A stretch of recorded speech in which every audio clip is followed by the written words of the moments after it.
Brother lads, welcome back to Cossy podcast. My name is Cossy. Good morning, good afternoon, good evening, wherever you are in all parts of the world. Welcome back to the channel. Welcome back to a brand new video. Let's talk about Arsenal's latest transfer news and deals and players that we are actually linked with. We're going to be diving into each and every player, what I think, what we've had, and what is actually happening. Are Arsenal going to sign them or not? Hit the like button, subscribe to the podcast as well. The two biggest rumors are around Bitello, Douglas Luiz, and Kudus. That is actually 3-2. So let me know in the comment box below. Would you love Arsenal to sign Kudus, Bitello, and Douglas Luiz as well? Let's get this video to 500 likes. Now, of course, the biggest one and number one on the list is Bitello, the midfielder from Gremio.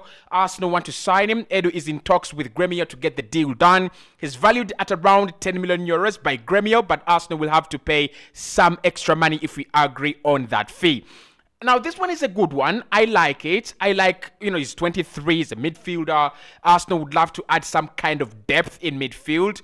And in my opinion, that is not bad depth. If you're getting a player as talented as Bitello, 23 years of age, so you understand the quality is there, the experience is there, and I think his resale value is also very high. So if Arsenal bring him in Europe, probably use him for 2-3 years, and we have to move him on. We could sell him for 30 million euros. We could sell him for 40 million euros. But even if it's not that, if he comes in and he does very well, and probably Fabio Vieira doesn't work out, and probably Jorginho has to leave, we could have ourselves a very good player at such a very, very small fee.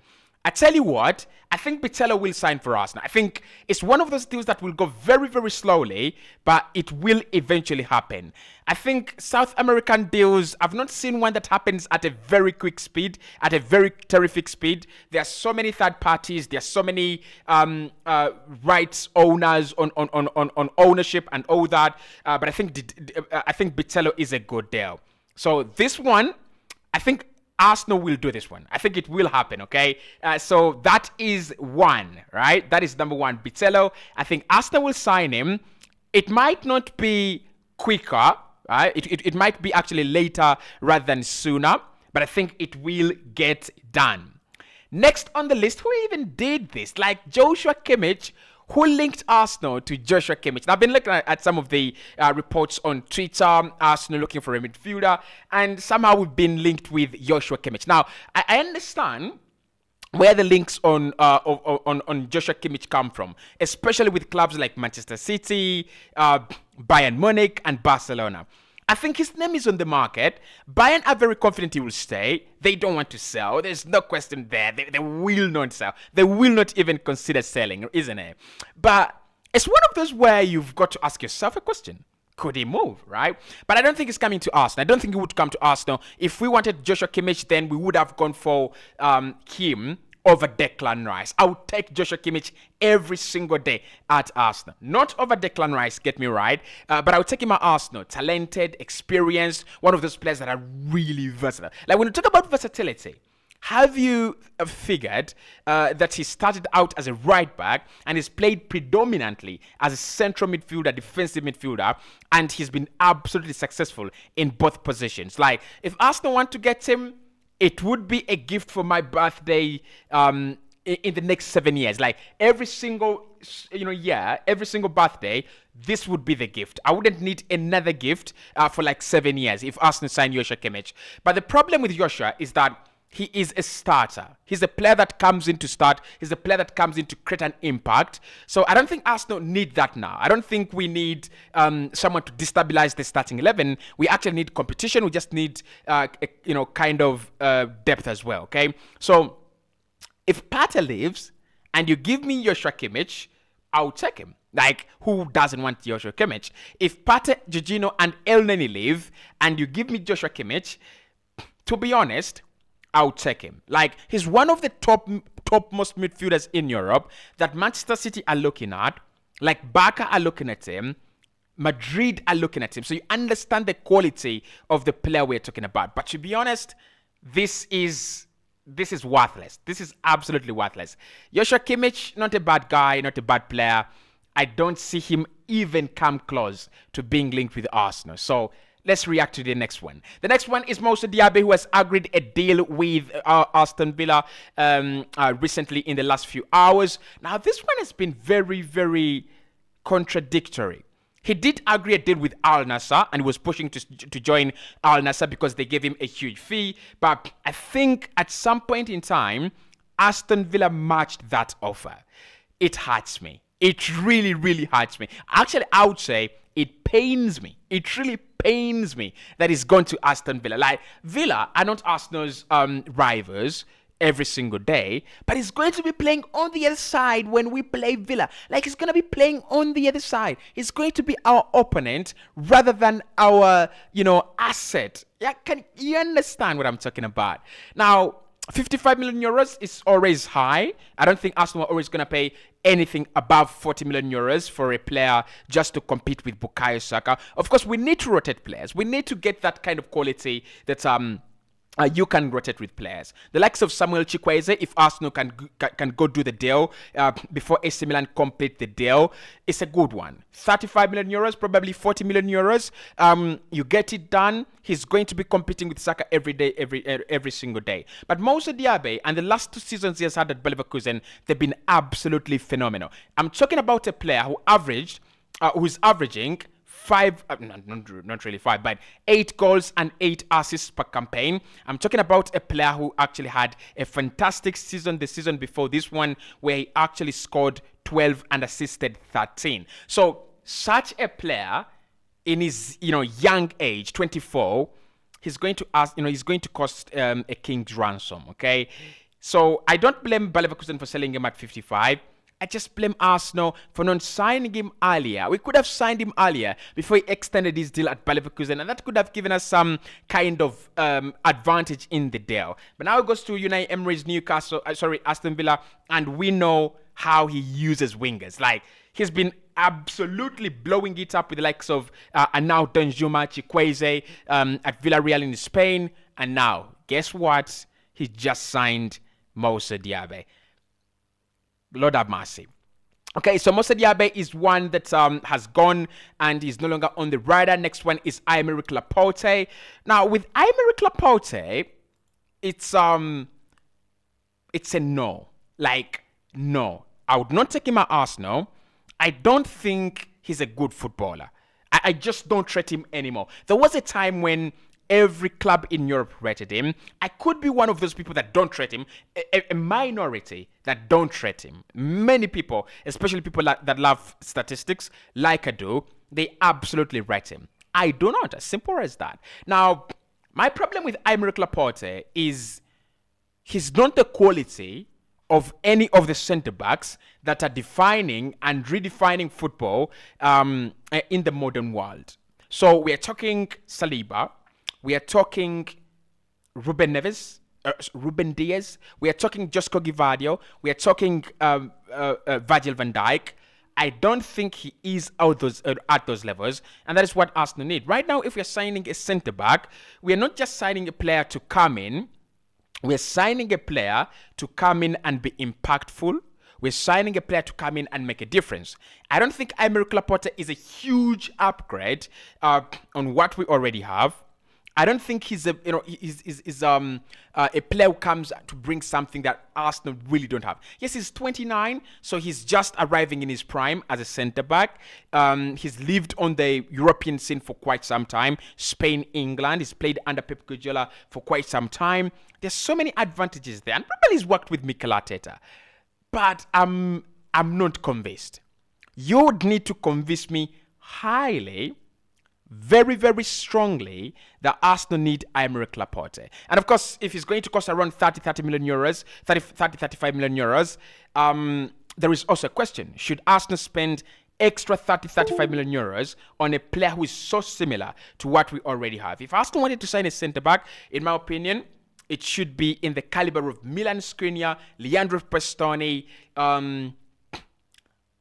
like experience, a lot of experience, very decisive, very good at ball playing, and leader. and leadership. That is what we should be looking for in a centre back. I don't see that in my boy, Laporte. Of course, we meet at Spain. When we meet at Spain, and I'm supporting Spain, and he's playing for Spain, we say what's up. Yeah, we say what's up. But for Arsenal, no, absolutely no. I'm against him signing for Arsenal anywhere this summer. Right. Next on the list is Joao Felix. Is a player that will go to FC Barcelona, but Arsenal have been linked with him as one of the players that we want to sign in midfield and also to cover for Bukayo Saka. Now, with Joao Felix, I'm going to say the same thing. He would have been a very good signing prior to Kai Havertz. He would have been a very good signing after the departure of Granit Xhaka. So imagine Arsenal lose Xhaka, they sign Rice and Joao Felix. That is a perfect combination. You know, if we had signed Joao Felix and not Kai Havertz, the world would go mad. The world would go crazy. Why? Because Joao Felix also, did show those glimpses of quality when he came in at Chelsea. Quality player, really technical, very talented. My problems with him are inconsistency. Like if you're really that talented, at that age, Eden Hazard was being the most consistent player world football had ever seen. At that age, at 24, Mesut Ozil was being as consistent as he could. At 24, 25, the best players, have been consistent, right? That age bracket is where you will find the likes of Kylian Mbappe, who is really a monster when it comes to consistency. Messi at that age, and Joao Felix definitely, in terms of talent, he is in that bracket. But I think it's a deal that doesn't make any sense for Arsenal. He would cost a king's ransom. It would cost astronomical fees. His wages are purely astronomical, and they don't make any sense. And with a club like Arsenal that is looking to become one of the best well-run clubs in Europe, Joao Felix wouldn't make any sense. It's like we sign Rice, we sign Kai Havertz, Timber, and we try to make our squad stable and then break everything. So with Joao Felix, I would love him. I would really take him over Kai Havertz. I would take him over so many other players that are available on the market. But now that we have Kai Havertz, I don't see the deal. I just don't see the importance in the deal. It would bring some kind of instability at Arsenal. That is something we don't need at the moment. So Felix, he's agreed a deal to Barca. I don't think that is the right place for him. I don't think Barcelona is the best place for him to go, especially with the favoritism of Spanish players at Barcelona. Okay, Madrid, I would support him because Madrid play so many players that are not Spanish, and they do well in the recent years. But Barca, you will not start ahead of Gavi. You will not start ahead of Pedri. That is no question. There's no question there. And of course, Barca form our backbone as the Spanish national team. So, to be honest, Joao Felix, no chance. Douglas Luiz is back on the radar. We've talked about him earlier on today. He's one of the players that Arsenal are always linked with. Now, is he going to become another Yuri Tielemans, Gonzalo Higuain, Karim Benzema? I'm not really sure. But every single summer, it looks like Arsenal have some kind of portion of interest in this guy. The one thing we have to agree with on Douglas Luiz, quality. Premier League proven, not better than Partey. Like, as simple as that. Quality, Premier League proven, not better than Thomas Partey. I don't want a debate on this, okay? There shouldn't be a debate on this. Now, I'll take him at Arsenal, 25. He's one of the, those players that you thought at 26, 27, he's just 25. His contract is until 2026. That means that you'll have to, cough up some cash. Transfer market are valuing him at around 40 million euros. That means that Aston Villa are asking for around 50, 60 million euros. Well, it's a deal that if Partey doesn't go, what's the point? But if Partey leaves, are there very many better than him, like in covering for Rice and Jorginho? Probably not, right? So this one would depend on one. Aston Villa really willing to sell. Like they've just given him a new contract. He's become a very vital member of the midfield at Aston Villa at the Villa Park with Kamara and and him alongside each other, looking beautiful, dripping. I don't see this one end in a very, very good mood for us. Now, it's going to be one of those where we test the waters, probably. Like, just throw a small stone into the lake to see how deep it is. I don't think it's even a viable way of testing the depth of the waters. But I don't see how we get this one done. But it would be a good one. Like, it would be good to steal a player from Aston Villa. It would be good to steal a player from Unai Emery. But they're strengthening better and better, stronger and stronger every single summer. I don't see how they give us the Douglas Luiz. Like, he's a major pillar in that team. Actually, I would reckon that Tielemans, Kamara, Jacob Ramsey, and Douglas Luiz are going to be the 4 pillars of that midfield next season. Joe McGinn, of course, in and out at times. I doubt his qualities. I really, really do doubt his qualities. I think it's easy to upgrade on him. But Douglas Luiz as well linked with Arsenal. And of course, finally on the list is your boy, the Ghanaian international, Mohammed Kudus. Kudus looks like the most likely deal to happen. Everyone is talking about him. Everyone is talking Kudus in the on the street. There's a question though. Is Kudus really wanted at Arsenal, or someone at Ajax is using Arsenal to increase the price and push Brighton to pay a huge fee for Kudus? There's a question, and I don't want to be sarcastic and negative. But if you think about it, Kudus is one of the really talented players in Europe at Ajax in that squad. His profile fits what Mikel Arteta is looking for. Young, versatile. I think, the footballing foundations where he's coming from are really, really similar to the players we have. You look at West Ham, one of the best academies. You look at Timber from Ajax as well. You look at the other players like Odegaard from Norway through Real Madrid. So I think he's a Mikel Arteta profile of signing, but it would need to pay some good money. Why? I think there are so many clubs that will be interested in the signature of Kudus, and the moment one club makes a bid, other clubs will make a move as well. But that's the latest around Arsenal, and that is what I think will happen with each and every deal.